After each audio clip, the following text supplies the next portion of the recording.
Picture this. It's 2:30 p.m. somewhere over the vast South China Sea. An American helicopter is doing something that's making Beijing absolutely lose their minds. Their response? Send their most elite attack helicopter to intimidate the Americans into backing down. But here's the twist. The Chinese pilot has no clue he's about to commit the biggest military blunder of his career. For the next 72 minutes, while desperately trying to scare off the world's most powerful navy, this pilot will accidentally hand over military secrets that China spent decades trying to hide. But what the Chinese pilot didn't know was that every aggressive move he was about to make would be like handing the Americans a detailed instruction manual on how to destroy his helicopter. Just 28 minutes earlier, the Chinese Z-10 pilot had been scrambled from Hainan with a simple mission: go terrify the Americans until they run home crying. Meanwhile, that American helicopter, a US Navy MH-60 Romeo, basically the ultimate military multi-tool with rotors, was laser-focused on tracking a Chinese Type 039 diesel submarine lurking beneath the waves. Here's what makes this interesting. That submarine had been holding its breath underwater for 48 hours straight, desperately hunting for a chance to surface and recharge its dying batteries. Think of diesel subs like freedivers. Eventually, you have to come up for air. And when you do, America's watching every single move. Foreign military aircraft, you are approaching Chinese territorial waters. Alter your course immediately. The transmission exploded across the radio as the Z-10 pilot threw his helicopter into an aggressive banking turn, screaming across the Romeo's nose at barely 500 meters. One tiny problem with this intimidation tactic: they were sitting 50 nautical miles away from any Chinese territory, floating in international airspace where America had every legal right to be. The Romeo's three-person crew, two pilots and one sensor operator who'd seen this show before, didn't even blink. Why? Because they knew something Beijing was about to learn the hard way. See, that Romeo wasn't just sightseeing over the ocean. Those weird bumps and bulges covering its fuselage, those are ALQ-210 electronic support pods. Imagine digital vacuum cleaners that suck up every electronic whisper from enemy aircraft. Radar frequencies, communication codes, engine signatures. Everything was being recorded, analyzed, and filed away. While the Chinese pilot thought he was projecting strength and dominance, the Americans were essentially getting a free masterclass on China's military technology. Every aggressive maneuver, every radio call, every electronic beep was intelligence gold. And this was just the beginning. Those digital vacuum cleaners were about to suck up secrets that would compromise an entire generation of Chinese military equipment. But then, Beijing's pilot decided to escalate the drama, firing two bright flares dangerously close to the Romeo. This wasn't an actual attack. This was pure theater, the aviation equivalent of an angry chihuahua barking at a massive pit bull and expecting it to run away scared. The American crew's ice-cold response? They calmly pointed their dipping sonar directly at the submarine cowering below. The message was crystal clear. We can still see your friend down there, and your little air show isn't changing anything. The submarine commander, realizing his cover was completely blown despite the aerial circus above, panic-ordered an emergency crash dive. The panic descent created such massive noise, cavitation bubbles, hull-popping pressure changes, mechanical groaning, that sensors across the entire American carrier strike group heard it clear as day. In submarine warfare, making noise is basically painting a giant target on your back. The Chinese pilot, trying to protect his underwater ally, had just signed its death warrant in the most spectacular way possible. But the pilot's biggest mistake was still coming, and it would happen the moment he thought he finally had the Americans right where he wanted them.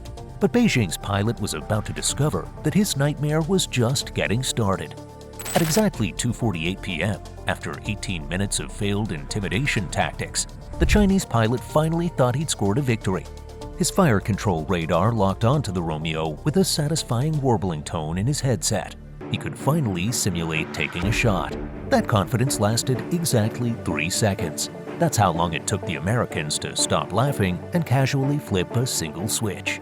What happened next was like bringing a water gun to fight Navy SEALs.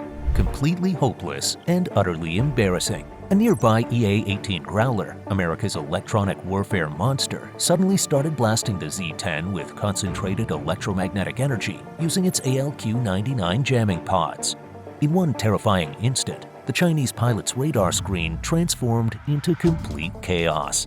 That 3-second confidence boost had just turned into a complete technological nightmare, exactly what the Americans had been waiting for. But the technological humiliation was about to get infinitely worse. What appeared on his threat display next literally gave him goosebumps racing up his spine. The entire U.S. carrier strike group had just painted him with their spy radars, essentially like having the Eye of Sauron suddenly notice your existence and focus its complete attention on you.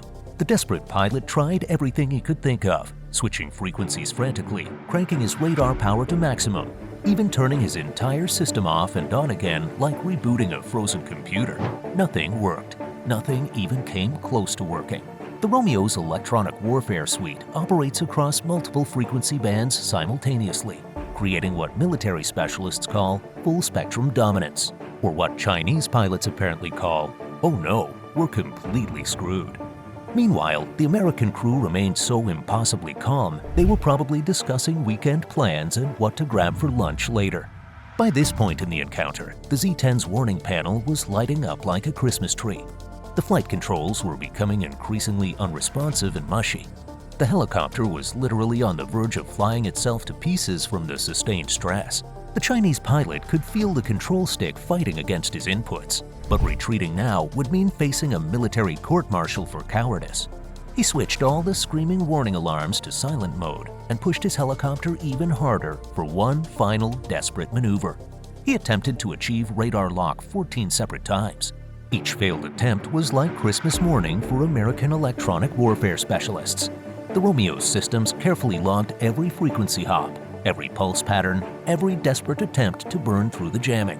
When Beijing's pilot tried using laser designation with his electro-optical targeting system, the Romeo's sensors didn't just detect it, they identified the exact model number and software version.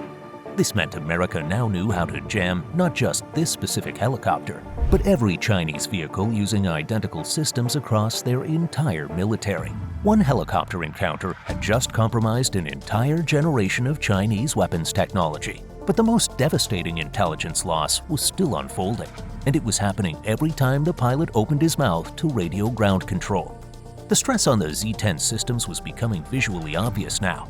The engines were screaming at 105% of maximum continuous power, creating an infrared signature 40% brighter than normal operations. The Romeo's FLIR system documented this thermal blooming in exquisite detail. Future American missiles would be programmed to recognize this exact heat pattern as a target acquisition signature. As the encounter dragged toward its inevitable conclusion, the Z-10's flight performance was degrading visibly.